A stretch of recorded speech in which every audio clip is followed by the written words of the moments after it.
meu ex-namorado decidiu terminar nosso relacionamento e, sem qualquer explicação ou desculpa, mergulhou diretamente em um novo relacionamento com sua ex, uma mulher que ele havia me garantido ser abusiva e pela qual não tinha mais sentimentos.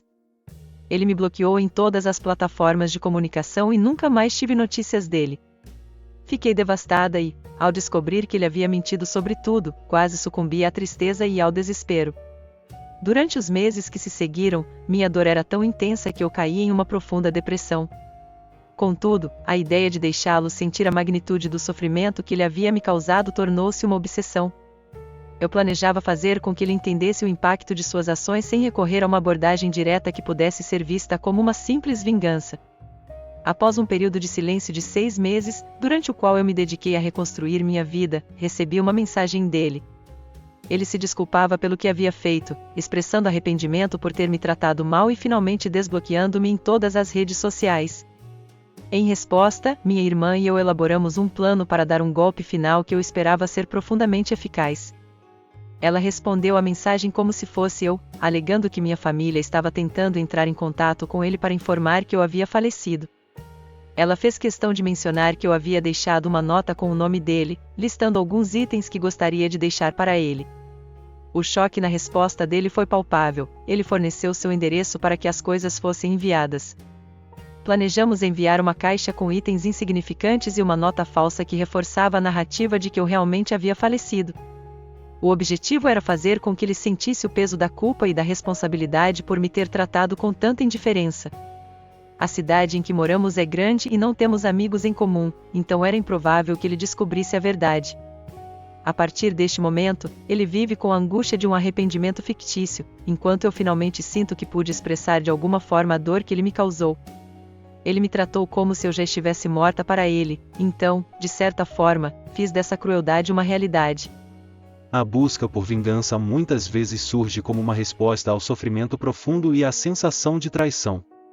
A protagonista da história optou por um plano engenhoso para causar um impacto emocional em seu ex-namorado, que a havia tratado com desdém. Embora o desejo de justiça e a vontade de que a outra parte sinta a dor que causou possam ser compreensíveis, é essencial considerar o custo emocional e as consequências desse tipo de ação.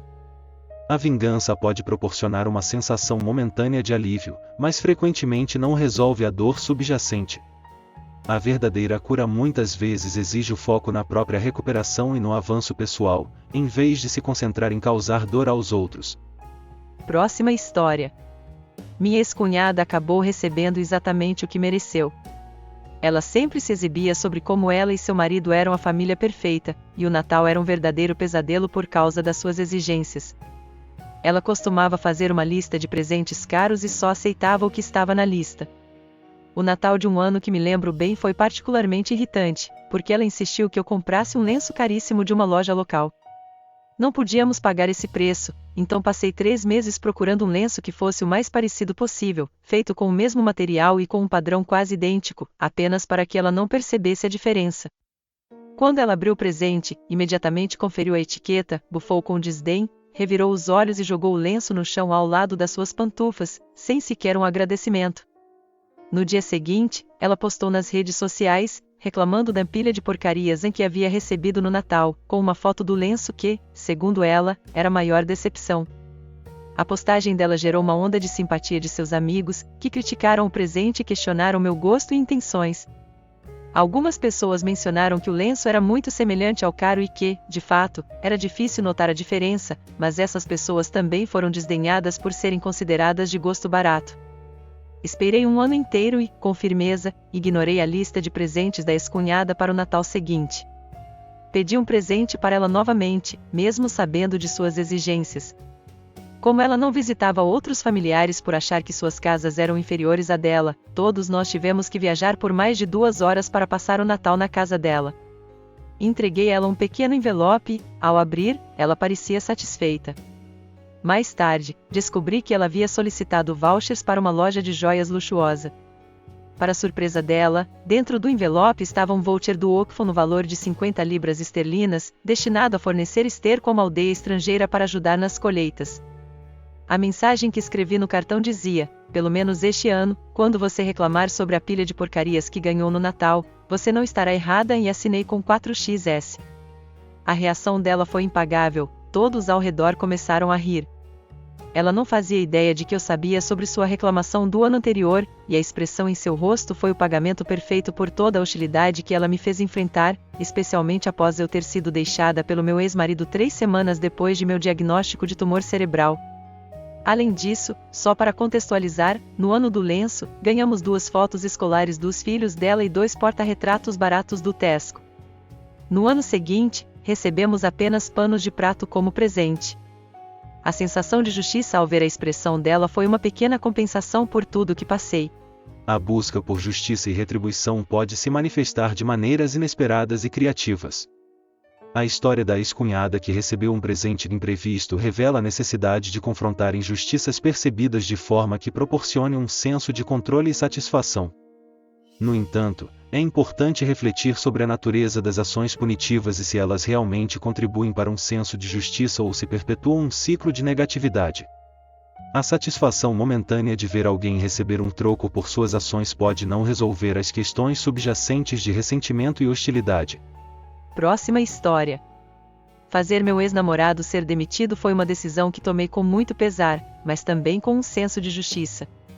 Eu tinha 26 anos e conheci meu ex, que tinha 24, no ambiente de trabalho. Após 1 ano e meio de relacionamento, decidimos nos mudar para um apartamento juntos, mesmo trabalhando em departamentos diferentes na mesma empresa. Quando nosso namoro chegou ao fim, tentamos manter a cordialidade, evitando confronto, especialmente porque alguns colegas sabiam do nosso relacionamento. Ele ficou com o apartamento, enquanto eu sugeri que buscássemos um sublet. Ele preferiu ficar, pois estava trabalhando até tarde em busca de uma promoção e não queria o transtorno de uma mudança. Após algumas semanas de discussões, concordamos que eu ajudaria a pagar uma parte do aluguel até o fim do contrato. No entanto, 1 mês depois de eu ter me mudado, ele trouxe para o apartamento sua ex-namorada do ensino médio, que vinha do Canadá. Não sabia por quanto tempo ela ficaria e, para não criar mais conflitos, resolvi não comentar nada sobre a situação. 2 meses depois, recebi uma foto mostrando que eles estavam noivos. Presumi que tinham apressado o noivado por causa da necessidade de documentação para ela ficar e trabalhar no país. Isso me deixou chateada, e como resultado, cancelei os cheques futuros do aluguel. Nenhum de nós entrou em contato sobre isso, mas no mês seguinte, em março, eles se casaram em uma cerimônia pequena que coincidiu com o fim de semana do meu aniversário. Meu aniversário era numa segunda-feira, e o casamento ocorreu no domingo anterior. Mesmo após 5 meses de término, esse evento me deixou magoada. Pouco depois do casamento, ele começou a me enviar mensagens sobre o dinheiro do aluguel, insistindo que eu pagasse a parte que havia cancelado. Eu deixei as mensagens sem resposta, mas a situação me incomodava cada vez mais. Fiquei incrédula ao ver que ele ainda esperava que eu o sustentasse financeiramente, mesmo depois de todo esse tempo e dos problemas que tivemos. Durante nosso relacionamento, ele me confidenciou que havia abandonado a faculdade e usado um certificado falso para conseguir o emprego, não por problemas financeiros, mas por querer explorar o mundo. Agora, ele queria que eu pagasse para ele e sua nova esposa viverem no apartamento que nós escolhemos juntos. Isso foi o que me fez considerar uma ação mais drástica. Meus amigos estavam divididos sobre o que fazer. Alguns achavam que eu arruinaria as perspectivas futuras dele se contasse ao empregador sobre a fraude, enquanto outros acreditavam que ele merecia as consequências de seus atos. Um amigo, no entanto, advertiu que, se a história vazasse, eu poderia parecer uma ex-amarga. Ele é um fraudador, e eu estou buscando orientação sobre se devo prosseguir com essa decisão. Se eu decidir denunciar, planejo fazê-lo apenas no próximo mês, quando o contrato do apartamento terminar, caso ele continue insistindo no dinheiro. A decisão de denunciar um ex-parceiro por fraude é uma questão moral complexa. A protagonista teve que decidir entre manter a integridade e a justiça, ou permitir que a situação passasse sem repercussões. Esse dilema ilustra a dificuldade de equilibrar o desejo de justiça com as possíveis consequências para as pessoas envolvidas. A fraqueza do caráter de um ex-parceiro não deve ser ignorada, mas é fundamental avaliar se a denúncia realmente levará a uma resolução justa ou se pode ser vista como uma ação vingativa. Além disso, considerar a possibilidade de mostrar crescimento pessoal e resolver conflitos de maneira mais construtiva pode ser mais benéfico a longo prazo. Próxima história. A empresa de reboque que me prejudicou acabou tendo que pagar uma quantia considerável devido ao seu erro. Há alguns anos, eu vivia em um parque de trailers no Texas e, numa manhã, acordei para descobrir que meu carro havia desaparecido. Ao ligar para a polícia para relatar o roubo, descobri que meu veículo tinha sido rebocado. Passei o dia inteiro brigando com o escritório do parque e com a empresa de reboque, fazendo chamadas telefônicas e perdendo horas de trabalho. Felizmente, eu tinha folga acumulada, então fui compensada pelo meu tempo perdido. O problema era que o carro havia sido rebocado da minha própria garagem no meio da noite. Não estava estacionado na rua e não havia nenhum motivo aparente para o reboque, pois o veículo não estava quebrado ou em uma situação que justificasse a remoção.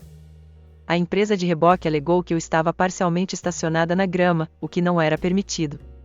Embora um dos pneus do lado do passageiro estivesse levemente na grama, eu duvidava que isso fosse um problema significativo. O pavimento da garagem estava deteriorado devido ao calor extremo e ao tempo, e a grama havia começado a crescer pelas rachaduras, reduzindo o espaço disponível na garagem. Diante da hostilidade e da falta de cooperação do escritório do parque e da empresa de reboque, decidi acionar a fiscalização da cidade.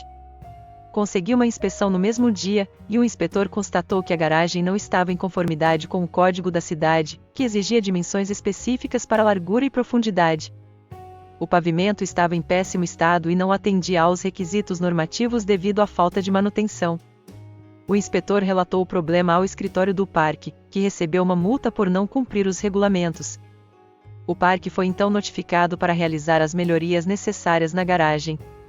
Infelizmente, o escritório do parque não fez as devidas correções e continuou a rebocar veículos, mesmo com uma garagem inadequada. O parque já havia sido investigado diversas vezes, mas sem sucesso. Semanas depois, uma nova regulamentação estadual entrou em vigor, obrigando reparos e requalificações de garagens e calçadas. Mesmo com essa nova lei, o parque de trailers não conseguiu cumprir os requisitos, o que levou a uma ação coletiva e uma indenização. Após um longo processo judicial, o tribunal determinou que o parque de trailers e a empresa de reboque deveriam pagar uma indenização de $10.000 devido às condições da garagem e aos problemas contínuos causados pela empresa de reboque. Em um estado onde as corporações geralmente têm grande vantagem, essa decisão foi uma grande vitória para mim. A vitória foi possível principalmente devido às evidências de que o parque não estava em conformidade com o código da cidade.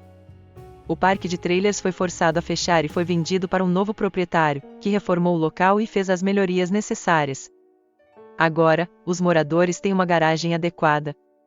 A indenização foi paga em 3 parcelas ao longo de um ano, o que ajudou a cobrir alguns reparos na minha própria casa e compensou o tempo perdido de trabalho.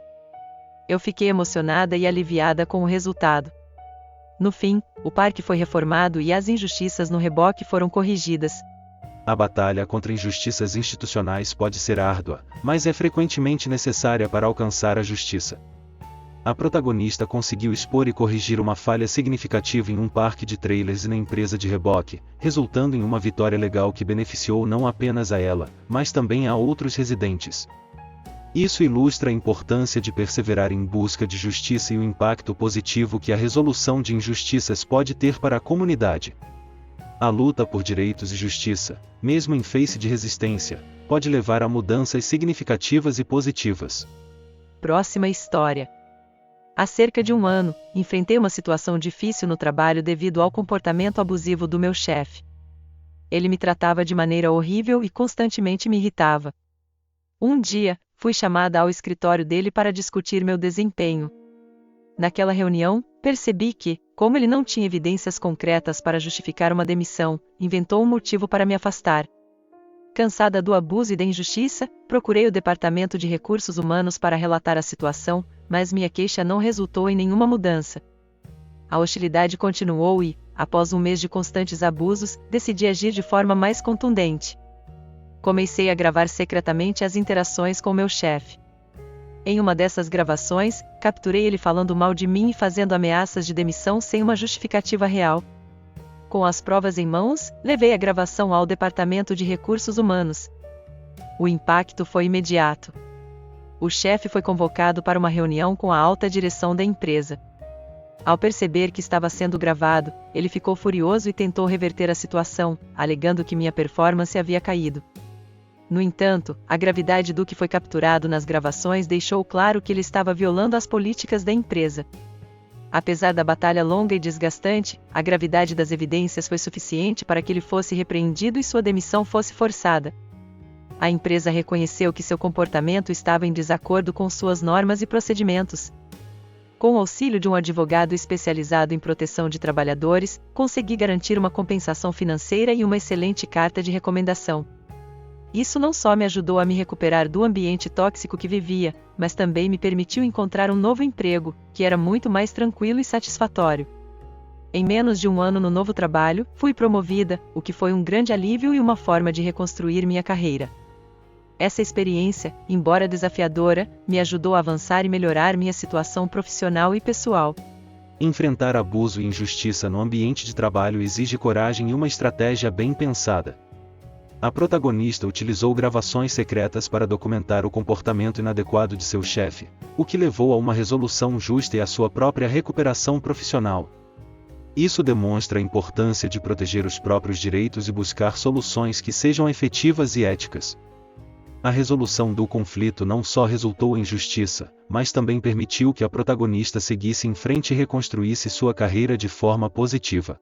Obrigado por assistir até o final. Se você gostou do vídeo, não se esqueça de se inscrever no canal e ativar as notificações para não perder os próximos conteúdos. Seu apoio faz toda a diferença. Até a próxima!